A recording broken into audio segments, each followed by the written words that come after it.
Buon nofsinhar tajjeb, grazzi li qegħdin hawnhekk magħna fil-Ministeru tas-Saħħa. Ftit tal-minuti ilu l-Aġenzija tal-Mediċini Ewropea, l-EMA, tat rakkomandazzjoni biex il-vaċċin ta' kontra l-COVID-19 tal-Pfizer BioNTech ikun approvat għall-użu fl-Unjoni Ewropea, fil-pajjiżi tal-Unjoni Ewropea.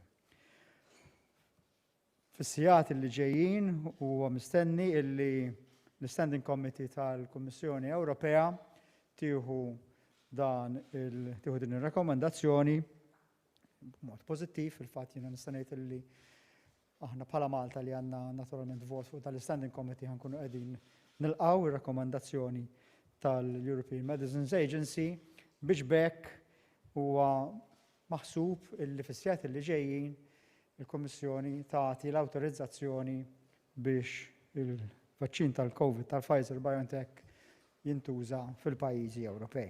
Irrid f'dan il-mument ta' sodisfazzjon, anke personali għalija, nirringrazzja wkoll il-kollega tiegħi Deo De Battista u l-istaff tal-Medicines Authority Maltija illi kienu magħna f'dan il-proċess minn kmieni matul din il-pandemija biex stajna niżguraw illi Malta pajjiżna ħajkun qiegħed jirċievi u jagħti t-tilqim mhux biss wieħed mill-ewwel pajjiżi fid-dinja illi nkunu qegħdin nagħmluh imma fl-istess ġurnata mal-pajjiżi l-kbar, pajjiżi l-oħra kollha tal-Unjoni Ewropea. U din hija achievement kbir illi tfisser illi ħankunu nistgħu l-ekonomija Maltija, l-ħajja soċjali Maltija, l-kummerċ Malti jerġa' jaqbad ir-ritmu fl-istess żmien illi jkun qiegħed jiġri fil-pajjiżi ta' madwarna imma ħafna qabel minn ħafna pajjiżi oħra madwar id-dinja.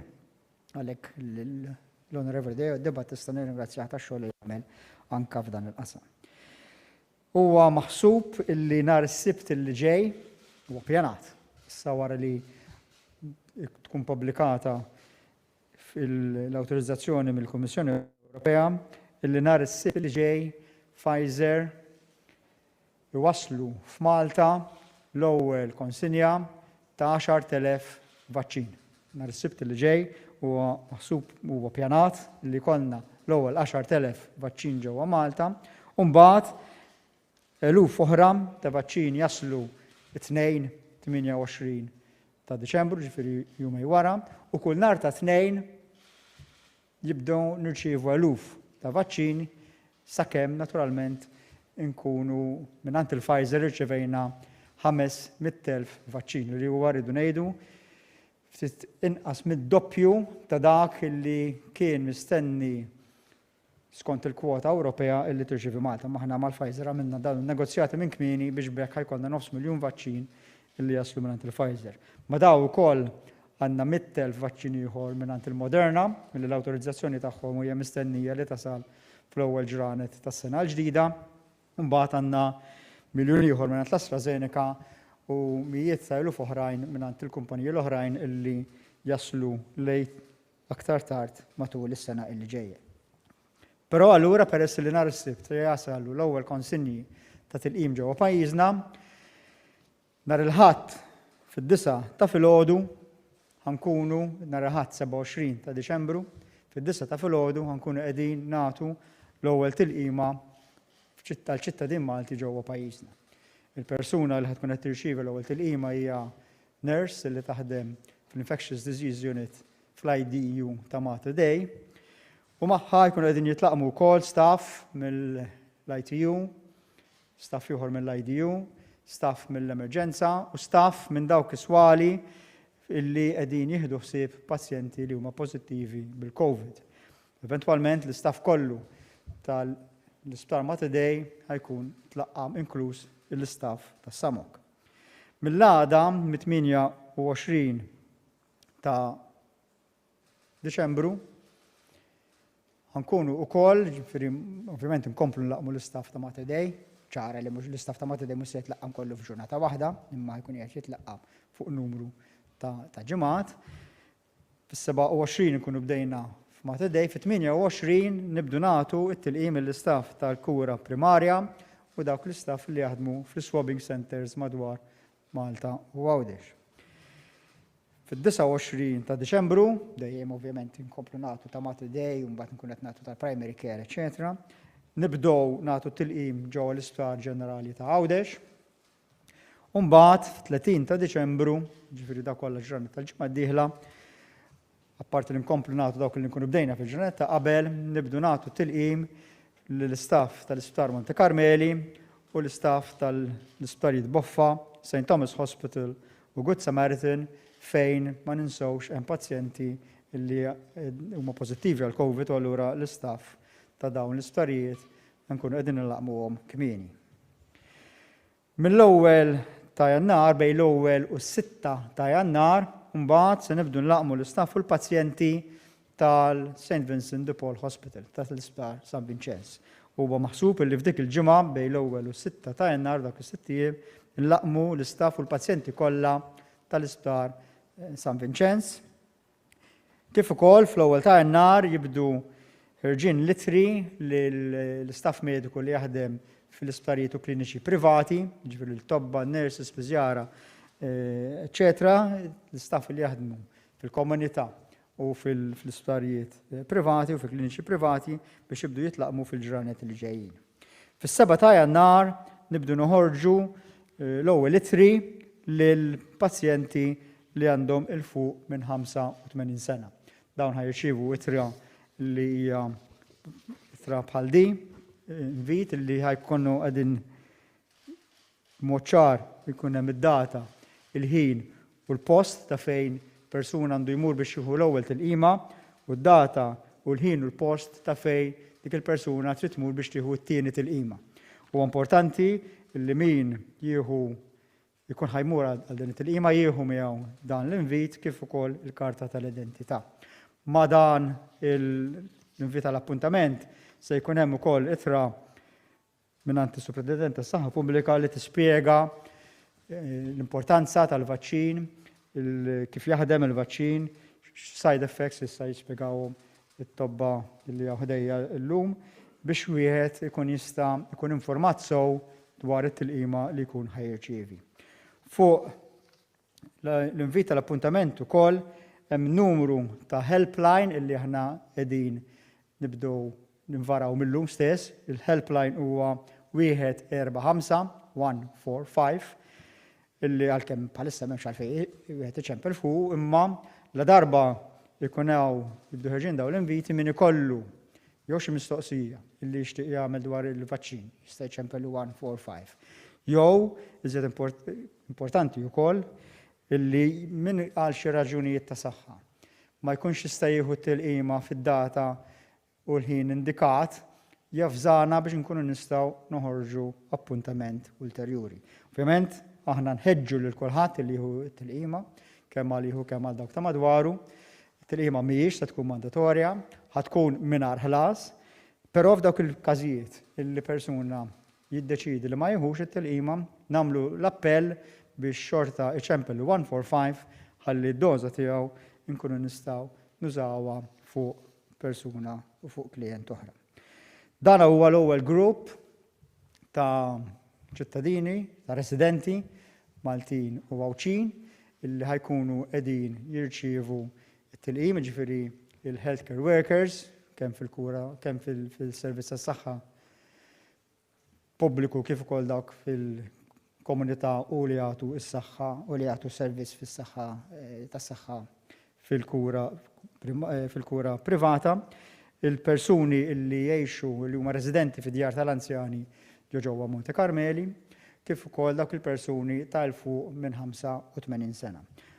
Wara dawn mbagħad inkunu nibdu nagħtu noffru tilqim il-gruppi l-oħrajn kif kolli diġà l-opportunità li nispjega aktar minn darba. Dan il-vaċċin ħajamel differenza fil-ħajja tagħna. Palma tafu intkom f'dawn il-ġranet semma dan il-variant tal-coronavirus illi qegħdin naraw illi ġej mill-Renju Unit, mill-Ingilterra.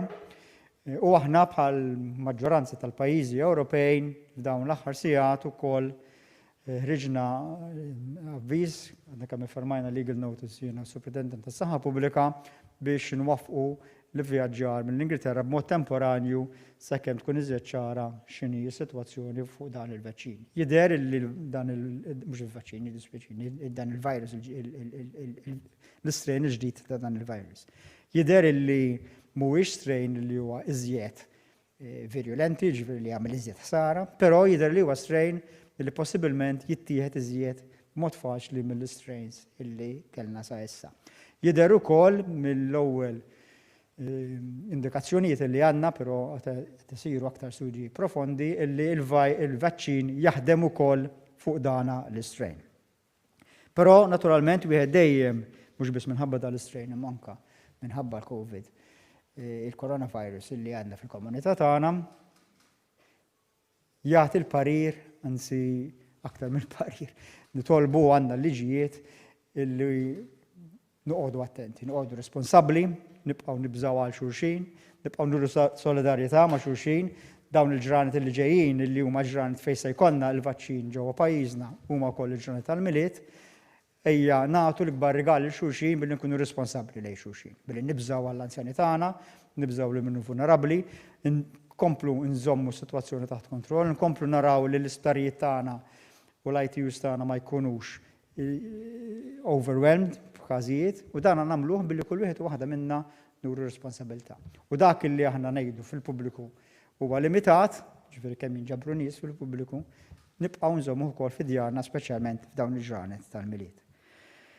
Jiena llum kuntent ħafna, għamilna ħafna press conferences, ħafna drabi kelli aħbarijiet koroħ xintikom, però llum hija aħbar sabiħa. Aħbar illi issa bdejna it-triq biex nerġgħu nieħdu il-ħajja tagħna terġa' tieħu r-ruħ, biex is-saħħa terġa' tieħu r-ruħ. Bdejna triq biex l-ekonomija ta' pajjiżna tieħu r-ruħ, biex il-ħajja soċjali tagħna tieħu r-ruħ. Bdejna triq biex min iħobb il-festi jerġa' jieħu r-ruħ, min iħobb il-gażin eventwalment jerġa' jibda jieħu r-ruħ. Bdejna triq biex il-kummerċ jerġa' jibda jieħu r-ruħ. Għalkemm huwa importanti illi sakemm jasal dak il-mument fejn aħna ngħidu li nistgħu nerġgħu naqbdu l-ħajja normali kompletament tagħna, nibqgħu nżommu ir-regoli, nibqgħu nżommu l-pariri li nagħtu minn żmien għal żmien l-awtoritajiet tas-saħħa biex bekk eventwalment u mhux fil-bogħod Malta kollha terġa' tieħu r-ruħ. Ħanitlob is-Superintendent tas-Saħħa Pubblika biex iżid xi kummenti ma' dak li għadni kemm qed. Grazzi, Deputat Ministru. Iva, illum qegħdin hawn propju bi sforz ta' ħafna ħidma li saret madwar id-dinja kollha. Bħalma rajna ħafna riċerkaturi għamlu l-enfasi tagħhom u l-isforz tagħhom kollu biex propju illum kun nistgħu l-EMA tista' tagħti l-approval tagħha biex propju toħroġ din il-vaccine. Ħafna jaraw li saret ħafna ħidma u anka li kien hemm investiment kbir biex propju naraw li dan il-virus li kien qed jikkaġuna ħafna mart u ħafna imwiet ukoll madwar id-dinja kollha propju fl-aħħar issa jibda jkollna vaccine li propju tista' tibda taħdem biex tnaqqas il-mortalità ta' dawn in-nies. U allura aħna minnaħa tagħna qegħdin nagħmlu l-appell kbir biex il-pubbliku kollu la darba jiġi offrut propju skont ukoll il-pjan li għandna li huwa bbażat fuq prioritizzazzjoni ta' min huma l-iktar nies li jistgħu jibbenefikaw, aħna qed nagħmlu l-appell biex kulħadd jieħu din il-vaccine. U jekk inti, ħafna nies jaħsbu li hemm xi side effects li huma differenti minn vaccines oħra. Fil-fatt mhuwiex le, nafu li kwalinkwa vaccines oħra li nieħdu s-soltu jista' jkollhom dawk is-side effects li huma minimi. U jekk inti tqabbel dawk ftit side effects li persuna jista' jkollu ma propju x'tista' tagħmellek din il-marda, żgur li aħna nażlu li nieħdu din il-vaccine. Ħafna qegħdin isaqsu x'inhu huma l-vaccines. Tallimna ħafna fuq din il-vaccine. Dil-vaccine u rritna anke mill-clinical trials li jista' jkollok xi ftit effetti li huma minimi li narawhom vaccines oħrajn bħal pereżempju ftit ħmura fil-post fejn tagħti il-vaccine u anke ftit uġieħ li dawn huma affarijiet li huma minimi ħafna. Xi side effects oħra li raw huma side effects minimi wkoll li persuna forsi jitlalu ftit deni, ikollok diklejja u ġeħ ta' ras jew inkella tħoss il-bart u dawn ġeneralment ma jdumux ħafna bejn ġurnata u tnejn. U allura huwa importanti li aħna naraw li dawn is-side effects m'għandhomx iżommuna milli nieħdu din il-vaccine. Barra minn hekk mhux kulħadd ikollu dawn is-side effects, allura iktar huwa inkoraġġenti. Bħalma tafu kwalinkwa vaccine hija tiġi żviluppata tkun qegħdin isiru l-clinical trials fuqha u ma jibdew minn gruppi ta' nies li jkunu qegħdin jittestjawhom fuqha. U propju meta tħares lejn it-tilqim kollu l-ewwel net jiġi żviluppat u riċerkat fuq l-adulti. U allura bħalissa ma hemmx biżejjed clinical trials li huma approvati fuq it-tfal ta' taħt is-16 sena. Allura, f'dan il-punt li qegħdin bħalissa din mhijiex indikata għal tfal li huma inqas minn 16 sena u għalhekk huma rakkomandazzjoni biex nagħtuhom il fuq minn 16 sena. Barra minn hekk ukoll trials fuq nisa li huma pregnant jew inkella min huma breastfeeding għadhom limitati ħafna. U allura wkoll f'dan l-istadju li qegħdin bħalissa fih qed nieħdu prekawzjoni fejn din mhix tiġi offruta l dawk in-nisa li huma tqal. U anka qegħdin nagħmlu rakkomandazzjoni biex persuni li jkun ħadu t-tilqima jevitaw li jinqabdu pregnant għal dawk ix-xahrejn ta' wara. Dan huwa importanti li sakemm tibqa' tiġi żviluppata wkoll evidenza li toħroġ minn clinical trials aħna dejjem nkunu ħadna dawk il-prekawzjoni kollha meħtieġa. Kien hemm ħafna wkoll mistoqsijiet dwar nies li jbatu minn allerġiji. Importanti nikklarifikaw din għaliex aħna ma rridux nies li joqogħdu lura milli jieħdu t-tilqim. Mill-informazzjoni li għaddawlna wkoll il-manifatturi wkoll li ħarġu wkoll mill-istudji jidher li hija biss dawk in-nies li kellhom allerġija qawwija, ġifieri li kellek tieħu ċertu trattament jew inkella tidħol l-isptar għal xi vaccines oħrajn jew inkella għal xi injectables li għandhom huma joqogħdu lura milli jieħdu l-vaccines. Allerġiji oħrajn bħal pereżempju nafu li jeżistu allerġiji għall-ikel jew inkella allerġiji għal xi trattament orali bħal pereżempju l-penicillin jew inkella għal xi trattamenti oħrajn pereżempju anke topical pereżempju creams. Dawn in-nies m'hemmx contraindication għalihom, ġifieri dawn jistgħu jiġu jieħdu propju din it-tilqima. Importanti ħafna li la darba għandna din it-tilqima available nagħmlu l-użu kollu tagħha massimu u bekk in-nies nkunu qegħdin nipproteġuhom. Fuq il-new variant li kellna li qegħdin naraw tal-COVID-19 li qegħdin naraw propju l-Ingilterra, bħalma spjegajna eżatti, aħna konna qegħdin insegwu x'qiegħed jiġri fl-Ingilterra u anka kellna komuniki anka ma' member states oħrajn, anka mal ECDC u anka ftit ilu għadna konna parteċipi f'Health Security Committee meeting u propju hemmhekk il-pajjiżi kollha bħalma rajdu qegħdin nieħdu mezzi ta' prekawzjoni fejn qed isiru restrizzjonijiet fuq il-safar propju għall-Ingilterra. U propju aħna minn nofs il-lejl tal-lum l-Ingilterra ħad tidħol f'dak li ngħidulu red zone u allura hemmhekk aħna ħajkolna twaqqif ta' nies li jkunu jistgħu jivvjaġġaw bejn Malta u l-Ingilterra. Dawk hija biss dawk in-nies li huma residenti Maltin li huma qegħdin Ingilterra u issa jridu jiġu lura lejn Malta li dawn ikun jistgħu jagħmlu hekk però bi prekawzjoni fejn la darba huma jaslu l-ajruport huma ħajkunu qegħdin jiġu ttestjati bħalma qegħdin propju nagħmlu għall-lember kemm permezz tal-PCR kif ukoll tar-rapid test ħalli jkollna riżultati malajr mbagħad ikollna definite result ukoll u dawn iridu jitlu f'kwarantina għal 15-il ġurnata. Bekk inti dal 15-il ġurnata li huma l-incubation period ta' dan il-virus jekk persuna kien iltaqa' ma' dan il-virus u jista' jkun infettiv, aħna nkunu qegħdin nipproteġu il-kumplament tal-nies tal-popolazzjoni tagħna. Aħna nibqgħu insegwu din is-sitwazzjoni flimkien ukoll ma' parili qegħdin nagħtaw minn barra biex bekk aħna nkomplu naraw x'l-aħjar mezz li nistgħu nagħmlu propju biex nevitaw ukoll l-exposure ta' dan il-virus. Prof. Skawċi, nitlob il-Dr. Boċi tina ftit dettalji tekniċi fuq il-vaċċin li għadu kemm ġie approvat mill-EMA. Mela, bażikament il-vaċċini kollha li kellna sissa kienu wieħed minn 3 tipi. Jew taqbad il-virus tattan waħed ġifieri iġibu inqas qawwi u tinġektjah, inkella taqbad il-virus tkissru u tinġektjah, jew inkella tieħu biċċa mill-virus u tinġektja lilha. Din il-vaċċin hija qabża fenomenali f'dak li għandu x'jaqsam fejn għandu teknoloġija. Ġifieri il-vaċċin ma fiha l-ebda virus ġo fiha. U dik hija waħda li kif qalet il-Prof Gawċ waħda mill-affarijiet li dak li jkun se jkun moħħu mistrieħ biha. Ġifieri inti fil-vaċċin, għalqas il-vaċċini li għandna sissa li huma mRNA vaccine, messenger RNA vaccines, m'hemm l-ebda virus fihom. Ma kif jaħdmu? Bażikament li għamlu daw il-xjentisti huma li ħolqu din l-istrand ta' messenger RNA. Messenger RNA hija xi ħaġa li fil-ġisem nużawha biex iċ-ċelluli tagħna jipproduċi l-proteini.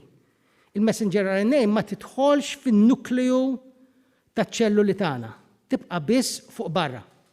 Imma bis-saħħa tagħha iċ-ċelluli tagħna jiffurmaw il-proteini li ġisimna għandu bżonn għall-fiżjoloġija tiegħu normali. Issa fil-każ ta' din it-telqima, din l-strand ta' messenger RNA iżviluppawha b'tali mod li tagħmel il-proteini li normalment issibhom fuq il-qoxra ta' barra tal-virus tal-COVID-19. Tajjeb, mela allura meta inti din il-vaċċin jitlaqqam ġo jdejk, ġo l-muskolu, jidħol ftit iċ-ċelluli jarfu l-messenger RNA, tajjeb, u kif qed ngħidu ma jidħolx fiċ-ċellula ġewwa fiċ-ċellula, jibqa' fis-cytoplasm, u hemmhekk jipproduċu il-proteini li huma identiċi għal dawk li normalment issib fuq il-virus. Malli l-ġisem jara dawk il-proteini, jagħmel response mis-sistema immunoloġika tagħna u jkollna l-antibodies u dak li ngħidulhom ukoll it-T-cells, ġifieri kemm l-antibodies kif ukoll iċ-ċelluli li issa għarfu lil dak il-protein. Allora jekk imbagħad il-ġisem jiġi espost għal-virus b'mod ta' infezzjoni, hemmhekk diġà il-ġisem ikun jaf x'għandu jagħmel, ikollu diġà il-memorja ta' x'ċelluli jrid jagħmel, x'antibodies irid jipproduċi biex u jaqtol il-virus. Issa it-tilqima tingħata f'żewġ dożi, meta inti tieħu l-ewwel doża wara ftit jiem diġà jibda jkollok immune reaction, ġifieri il-ġisem diġà jkun beda jibni dawk l-antibodies, dawk iċ-ċelluli dik il-memorja, imma huwa importanti bħal ħafna vaċċini oħrajn li tieħu l-booster. Għaliex ismu miegħu meta inti tieħu l-booster, it-tieni doża ħadd tibboostja l-immune system tiegħek. U il-livell ottimali ta' antibodies u ċelluli tolħoqhom mat-tieni doża. Tieni doża l-inqas fil-vaccine tal-Pfizer toħodha wara 21 ġurnata. Tajjeb? U bekk wara si inti ħadd iż-żewġ dożi, ovvjament inti se jkollok l-antibodies mit-trials semmet il-Profs Gawċi daw raw li kellhom 95% effectiveness biex il-marda ma jkollokx mard kliniku biha. Ġifieri dik hija verament ċifra għolja, ovvjament issa dina xi ħaġa li ħadd tagħmel impatt kif qal id-Deputat Prim Ministru fuq il-ħajja tagħna. Grazzi ħafna, Prof. Bosch. Qabel ma nieħdu l-mistoqsijiet ħa nagħmel kumment qasir bl-Ingliż għal dak ir-residenti li qegħdin ġewwa pajjiżna. Slightly less than an hour ago, the European Medicines Agency gave the recommendation for approval to the European Commission for approval of the COVID vaccine by Pfizer, produced by Pfizer and BioNTech. This vaccine will therefore now go to the Standing Committee of the European Commission for final approval, which should be happening within the next few hours. Once that has happened, we are expecting Pfizer to start exporting vaccine doses to the member states within the European Union, of course, including to Malta. We are expecting the first batch of 10,000 vaccine doses to arrive in Malta this Saturday, the 26th of December, and on the 27th, we will be starting our first vaccination. We will be getting further batches of COVID vaccine doses on Monday the 28th, and then every Monday until we have enough doses on the island to immunize the whole population of Malta and Gozo. First to receive the COVID vaccine will be healthcare workers, starting on the 27th of December, Sunday coming, with staff at Matday, followed in the subsequent days with staff and the primary healthcare centers, swabbing centers, Gozo General Hospital, Mount Carmel, Buffer Hospital, St. Thomas Hospital, and the Good Samaritan. Between the 1st and the 6th of January, we will be offering the vaccine to staff and residents at St. Vincent de Paul Hospital, and then the week afterwards, we will be going round all people's homes to provide the vaccine to staff and residents in those homes. On the same day, doctors, nurses, staff, healthcare workers, pharmacists will also start receiving vaccination within our with our primary healthcare systems. The 7th January, we will also start to send out invites to Maltese and in English to residents over 85 years who will receive a note detailing date, time, and place where they are asked to receive the first and then the second dose of the COVID vaccine. We are very hopeful that this vaccine will make an impact on our lives and it will allow us to resume a normal activity within the next few months. Meanwhile, it remains extremely important to keep observing the regulations and measures brought in by the health authorities so that we continue to have a healthy life and to look after each other. Good afternoon, Jessica Arena from the Times of Malta. I have a few questions. So, regarding the new strain that we're seeing from the United Kingdom, has Malta detected any of these cases with the new strain? Have labs been testing for the strain and how long? Will imported cases from the United Kingdom be retested to see if they have the strain? And if you could maybe provide some additional information about the flights, particularly for the residents who would like to return to Malta. Since the flights are banned, how will they be coming back? Will there be emergency flights? And what will residents do if their flights are cancelled? Thank you. Grazie. Mela ħanibda bil-aħħar biċċa u mbagħad nitkellmu fuq it-testing li qegħdin nagħmlu anke ħabba dal-variant. Mela dinha mhix l-ewwel darba li waqafna l-flights minn numru ta' pajjiżi, fil-fatt hemm numru ta' pajjiżi li għadhom fiż-żona l-ħamra, li kemm sejħa żona l-ħamra. L-Ingilterra ħadd niżdied ma' dik iż-żona. Naturalment f'dawn il-ġranet ta' festigi in-numru ta' residenti Maltin li morru jiġu mill-Ingilterra jkunu għal minn xornet oħrajn.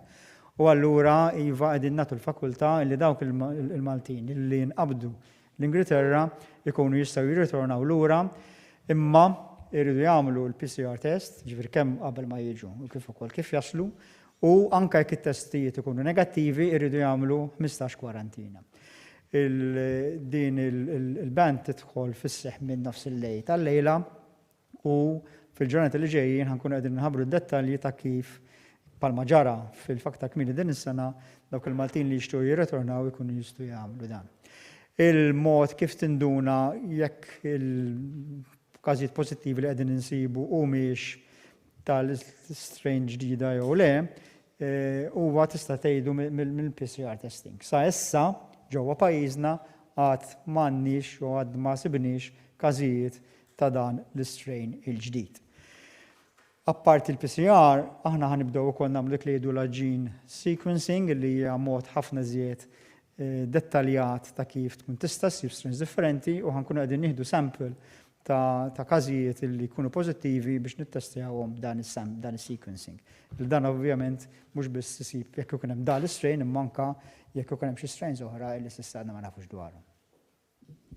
Insemmilkom Francisco Atania minn Net News, għandi żewġ domandi għalik, Ministru. Fejn ser ikunu qed jitlaqmu n-nies u ma nafx hekk għandekx idea kemm hu stmat li dan il-proċess ser idum tal-tilqim. U domanda oħra, nafu li qed naraw żieda fl-imwiet. Kif tispjega iż-żieda fl-imwiet li kellna bej mill-ewwel ta' Novembru sal-21 ta' Novembru mill-ewwel ta' Diċembru sal-21 ta' Diċembru? Grazzi. Fejn ħajnataw it-tilqim. Mela kull persuna li ħajrċievi l-invit se jkollu apparti d-data u l-ħin il-post fejn irid imur. Dawk il-persuni li ħajkunu qegħdin jitlaqmu fil-komunità, jiġifieri il-healthcare workers tagħna li jaħdmu fil-komunità jew fl-isptarijiet privati. Kif ukoll dawk l-anzjani ta' fuq il-85 sena u eventwalment ħankunu qegħdin nafru għal il-poplu Malti wawċ kollu bil-batches differenti kif bil-gruppi differenti kif diġà kelli l-opportunità li nsemmi.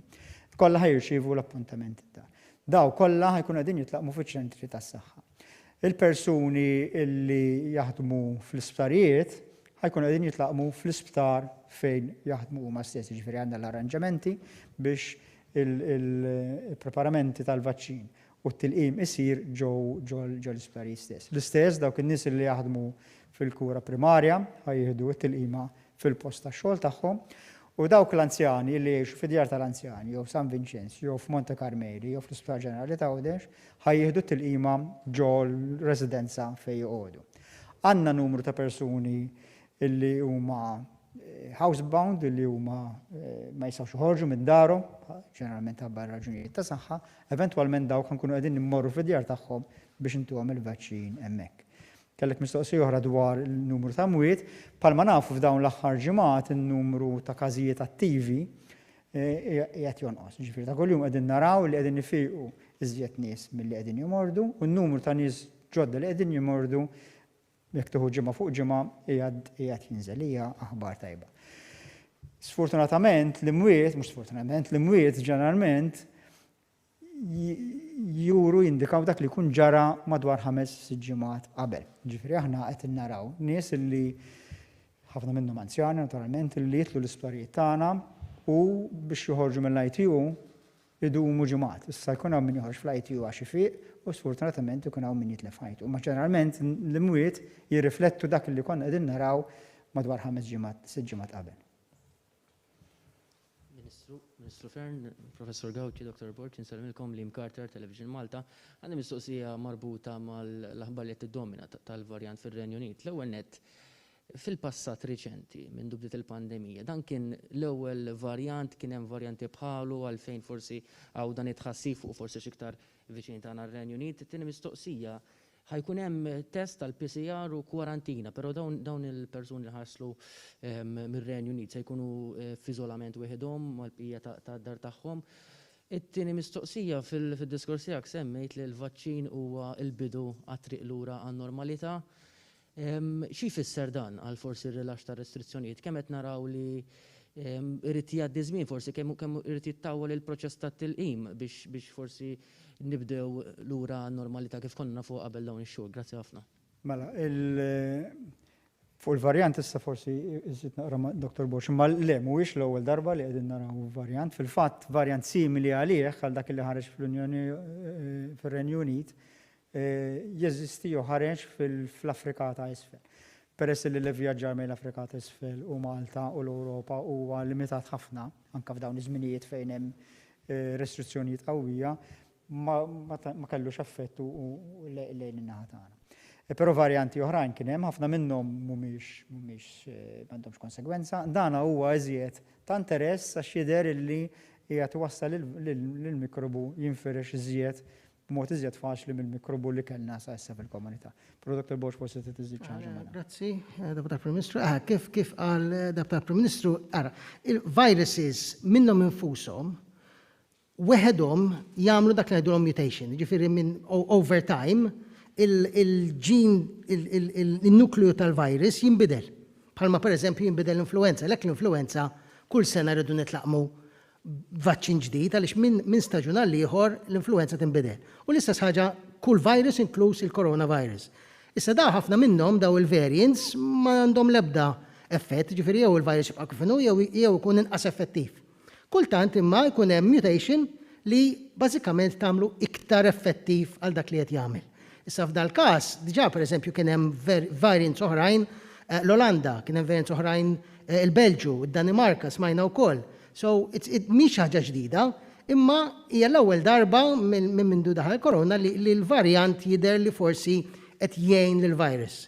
Imma kif diġà qal id-Deputat Prim Ministru s'issa ma jidherlix li ma jeffettwax il-pathogenicity tiegħu, ġifieri fejn għandu x'jaqsam mal-effetti tas-saħħa u laqqas jeffettwa wkoll jekk il-vaċċin jaħdem fuq, ġifieri s'issa jidher il-vaċċin għandu jkun effettiv xorta fuq. Dwar kemm ħandumu biex nagħtu il-tilqim ir-risposta issa kemm inkunu laqqamna lill-poplu Malti wawċi kollu. Ġifieri aħna għandna biżżejjed vaċċin biex nlaqmu żjed minn darba jekk ikollna bżonn il-poplu Malti wawċi kollu. Kemm ħaj jiġri f'temp ta' ħin jiddependi ħafna minn kemm ħaj jiġu fuq is-suq jew ikunu available il-vaċċini tal-kumpaniji l-oħrajn. Ġifieri aħna nafu li issa l-Pfizer ħanibdu nlaqmu minn nhar il-Ħadd għandna 900,000 doza, jiddependi wkoll kemm il-Pfizer ħattina malaj. Aħna għandna għall-ewwel numru ta' ġimgħat id-dożi li ħajġu minn il-Pfizer, imma qed nistennew li mbagħad id-dożi jikbru jiżdiedu ħafna iżjed. Li rrid ngħidu li l-ewwel ġimgħa ħankunu qegħdin nieħdu naqra b'kawtela. Jiġifieri dan qed tinsewx irid jinżamm f'-70 u allura anke l-mod ta' kif nittrasportawhom minn post tal ieħor, ta' kif nħorġuhom mill-fjala, daw l-affarijiet kollha rridu nagħmluhom b'mod kawt ħalli kemm jista' jkun ma jkollniex ħalata ta' din id-doża. Però la darba jkunu għaddew l ftit ġranet u anke s-sistema tkun indrat sew it-tir tagħna u l-mod ta' kif ippjanajna l-loġistika tagħna hi illi dak il-vaċċin kollu, dawk id-dożi kollha, l-eluf ta' dożi kollha, illi jaslu ġimgħa għax kull nhar ta' tnejn ħajibda jasal batch, inkunu żgħinihom matul il-ġimgħa ta' wara. Biex bekk inkunu qegħdin inlaqmu kull persuna li jkollna doża għaliha. Naturalment, niftakru li kull persuna rrid jitlaqam darbtej u allura aħna jkollna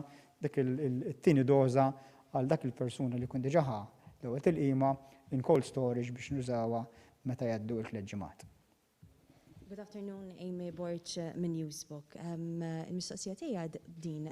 Dalgħodu il-virologu Dr. Chris Barbara spjega li il-varjant huwa b'saħħtu, però il-vaċċin se jkun qed jilqa' għalih. Issa matul din il-konferenza tal-aħbarijiet spjegajtu li mhuwiex daqshekk b'saħħtu jekk min isejra żball. Kemm qed jinkwetakom però dan il-varjant? S'issa qed tgħidulna li l-vaċċin ħajkun jifla għalih, però ovvjament dan il-varjant għadu qed jiġi studjat ovvjament mill-awtoritajiet tas-saħħa. Kif diġà kellna opportunità nispjegaw, jidher illi d-differenza f'dan il-variant hu li huwa iżjed faċli li tieħdu minn persuna oħra. Però l-effetti tiegħu kif spjega l-Professur Borch jidhru li mhumiex iżjed qawwija mill-coronavirus li għandna issa. Ġifieri jekk taqab dak il-varjant il-ġdid. Jew il-varjant li ieħor konsekwenzi it-tnejn li huma maħsina, ma rridux ngħidu li mhumiex, imma dan mhuwiex għar. Min-naħa l-oħra sa issa jidher illi anke mill-sequencing ġenetiku, Dr. Borch spjega aħjar minni, illi għanna, illi l-vaċċin ħajkun qed jaħdem fuq. Naturalment, għadhom qed isiru studi biex naraw jekk jaħdemx bl-istess effiċità, ġifier 95% bħalma jaħdem bil-strain li għandna fil-komunità bħalissa. Ministru, Dr. Gawci, Dr. Borċ, jendrik ċoffi mill-lum.com.mt.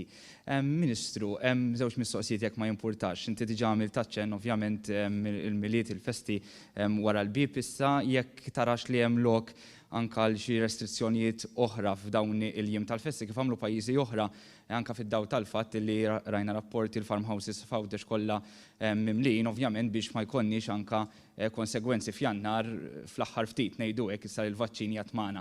It-tieni mistoqsija ovvjament aktar ma jitlaqmu nies kemm f'Malta manka barra minn Malta u qed jistenna li anka li vjaġġar ftit issa jibda jiċċaqla.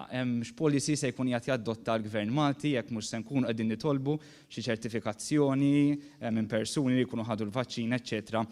Ma nafx minna ħati jak tistax tagħtina dettalji, grazzi. Mela rigward il-vaganzi tal-miet naħseb edna u nibqgħu nerġgħu ngħidu kemm huwa importanti li nibżgħu għal xulxin, nieħdu ħsieb xulxin daw il-ġranet tal-festi jgħaddu, il-konsegwenzi nibqgħu narawhom wara.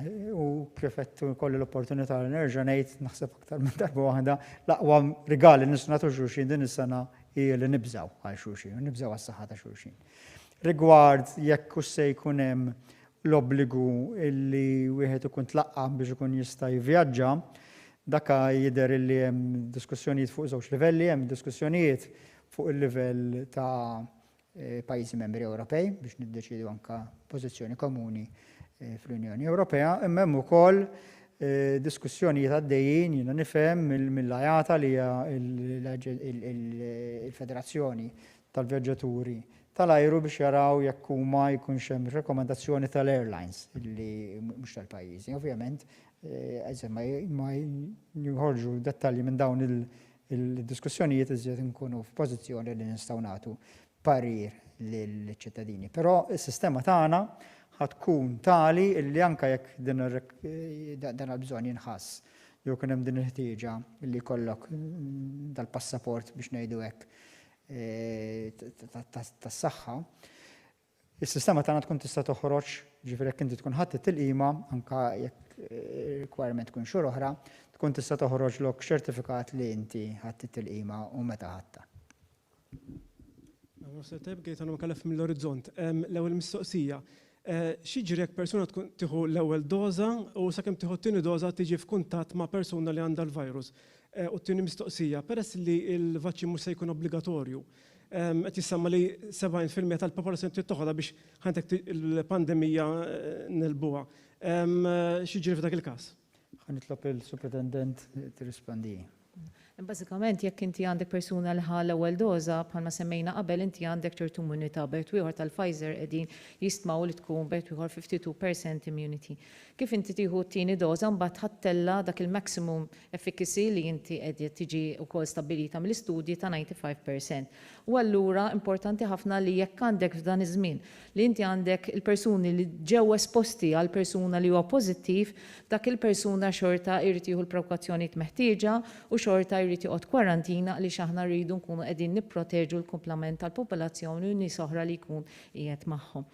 Ukoll importanti ħafna li aħna nkomplu nsegwu s-sitwazzjoni u meta nħarsu lejn x'qed jiġri qegħdin naraw li huwa importanti ħafna li aħna jkollna kemm jista' jkun ammont sostanzjali mill-popolazzjoni li tkun imlaqma ħalli jekk inti eventwalment tibda tara li eventwalment tibda tiġi kontrollata s-sitwazzjoni u jitnaqqas it-trasmissjoni ta' dan il-virus fil-komunità. Good afternoon, Laura Kalleja from Malta today. I know you said it in the past, but because it's Christmas week and on Friday it's Christmas Day, should people be congregating in houses and should people be meeting each other? Should people be having Christmas lunches and exchanging presents? Thank you. Exchanging presents ma narax għalfejn le. Lunches kwaħat jiekol irid, ġifieri mhux se ngħidu nies ma jiklux. Però importanti li nżommu kemm jista' jkun fil-family groups tagħna, ġifieri li inti fil-ġurnata tal-miliet jkun hemm l-ikla tal-household tiegħek hija xi ħaġa sabiħa. Din is-sena rridu nibżgħu speċjalment għall-anzjani tagħna, ġifieri tkun idea ħażina li l-inlos tiegħek anke minnu ta' ċertu età qed tistidinhom id-dar. Ġifieri fejn is-soltu kważi xi ħaġa sabiħa li tistieden il-ġenituri tiegħek, it-tzijiet biex iġu għandek din is-sena hija xi ħaġa sabiħa li ma tistidinhomx. Naf li xi ħaġa li tdejjaq tgħidha, naf li xi ħaġa li f'din il-ġimgħa tal-miliet tinħass li mhijiex soċjali, imma hija importanti.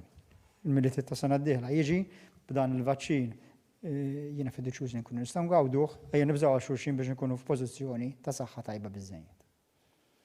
Ministru Albert Gallia mill-Malt Independent, żewġ mistoqsijiet jekk jogħġbok. L-ewwel net, x'inhuma l-indikazzjonijiet meta jiġi għat-tul tal-immunità li għat il-vaċċin, li se tkun forsi bħal vaċċin tal-influenza li trid toħda darba kull sena jew qed naraw nistennew immunità li tipproteġġi l-persuna l-iktar medda ta' żmien. U jekk qegħdin tistennew li jkun hemm nies issa li ser jisimgħu b'dan l-aħbar tal-lum li l-vaċċin se tibda tingħata nhar il-ħadd li ġej jgħidu li l-gwerra ntrebħet u li jistgħu jibdew ħajjithom bl-istess mod li kienu għexu ħajjithom pre-COVID-19 u jekk iva x'inhu l-appell tiegħek għal dawn in-nies. Il-parti tal-immunità u ħanħalli l-Professur Bosch wieġibha, però qabel inwieġeb il-tieni parti tal-mistoqsija tiegħek illi le għadu importanti ħafna illi sakemm ikollna n-numri ta' każijiet ġodda. Il-numri ta' nies li qed ikunu pożittivi fil-komunità. Il-numri ta' nies li qegħdin jitlu l-isptar u n-numri ta' nies li qegħdin fl-ITUs. Dbaxxow biżejjed biex nkunu nistgħu innaqsu l-miżuri li ħadna, kulħadd għadu bl-obbligu li dawk il-miżuri jibqa' jsegwihom. Ġifieri aħna l-ebda miżura li ħadna, l-ebda waħda mill-miżuri li ħadna ma ħadniha la b'kapriċċ u laqas bi pjaċir. Ġifieri jien nista' ngħidilkom li għandi 7 sena biex nibda nneħħi dal-miżuri kemm jista' jkun malaj. Però il-prijorità tagħna tibqa' is-saħħa ta' kull wieħed waħda minnha. Naf li ħafna minna nagħmlu sagrifiċċji minn għandu n-negozju magħluq, qed nagħmlu sagrifiċċji min jieħu pjaċir imur fil-gażini u ma jistax imur, però min qiegħed l-isptar jew min telef il xi ħadd minħabba din il-marda ma sagrifiċċju ikbar. Ejn nibżgħu għal xulxin ejja nkomplu nieħdu u nagħtu priorità lis-saħħa tagħna, id-dawl mhux qiegħed fil-bogħod. Nhar is-sibt jasal il-vaċċin, nhar ħadd nibdu nlaqmu, imma għandna numru ta' ġimgħat u xhur sakemm in-numri jkunu niżlu biżżejjed biex nkunu nistgħu nagħtu l-parir li wieħed jista' jibda jillaxka il-miżuri li ħadna s'issa. Grazzi. Mela, ma rridix ninsew li din il-marda bażikament ilha magħna 10 xhur. Mela, għadna qegħdin nitalmu fuqha. Kif għad diġà dan il-vaċċin huwa meravilja teknoloġika. Il-fatt li aħna id-dinja kienet kapaċi tagħmel vaċċin daqshekk effettiv f'dan iż-żmien, mhuwiex u naħseb importanti u forsi ma għadtix qabel, mhuwiex għaliex ittieħdu xi shortcuts, assolutament. Huwa biss jew primarjament għaliex diġà kien hemm riċerka ta' dan il-messenger RNA vaccines in the pipeline. Alla bażikament allaċċaw fuqha. U t-tieni net l-ammont ta' investiment, ta' flus, ta' manpower, ta' speċjalisti li ġew poġġija fuq l-iżvilupp tal-COVID vaccine qatt ma ġara fl-istorja tad-dinja. Jiġifieri issa aħna qed nitalmu fuqha. S'issa trials juru li wara 3 xhur dawk l-immunità nżammet. Tajjeb, issa jekk hux se jkun hemm bżonn ta' boosters fil-futur bħalma semmejt l-influenza, ovvjament dan irridu naraw biżmien. Grazzi. Professor Tajjeb, hemm Portelli minn One News, kien hemm minn qajjem diversi mistoqsijiet wara xettiċiżmu għal vaċċin. Inti x'tgħidilhom lin-nies dwar dan u x'messaġġ għandek għan-nies? Madwar 15 ilu meta l-Awtorità Regolatorja Ingliża ħarġet l-awtorizzazzjoni biex jibda jingħata l-vaċċin fl-Ingilterra, jiena kelli meeting mal-direttur tal-European Medicines Agency. Il-mistoqsija tiegħi kienet għalfejn ma nistgħux nagħmlu bħall-Ingliżi u nibdew nagħtu l-vaċċin immedjatament. Kont naf setej li fil-fatt konfermat li il-proċess ta' awtorizzazzjoni, ċifir ta' skrutinju ta' dan il-vaċċin ma jistax ikun eqsar jew differenti, ma jistax ikun differenti mill-proċess li jsir fi kwalunkwe vaċċin ieħor. U allura l-European Medicines Agency aġlet kemm felħet fil-fatt wasalna żjed viċin mill dak li kien previst mingħajr ma naqset l-standards. Ġifier dan il-vaċċin huwa safe daqs kwalunkwe vaċċin ieħor illi għandna fis-suq. Side effects jeżistu, semmithom l-Superintendent tas-Saħħa Pubblika, mhumiex side effects kbar, huma ħafna ħjar milli kieku tieħu il-marda. Ġifieri l-appell tiegħi dan u ħanala hawnhekk. L-appell huwa żewġ appelli fejn is-soltu kolli l-appell biex kulħadd ikun responsabbli u dixxiplinat dak l-appell jibqa' issa fil-ġurnata tal-milietu tal-ewwel tas-sena iżjed minn qatt qabel, issa li wasalna fl-aħħar ta' dan il-proċess iżjed minn qatt qabel, imma t-tieni appell huwa li kif tirċievi l-appuntament, kif tirċievi l-karta tal-invit biex mur tieħu tilqima u pjaċir li wasalna sawnek, murħuda biex tipproteġġi saħħtek u s-saħħa ta' dawk ta' madwarek. Nirringrazzjakom u nixtilkom ilkoll il-miliet u s-sena tajba.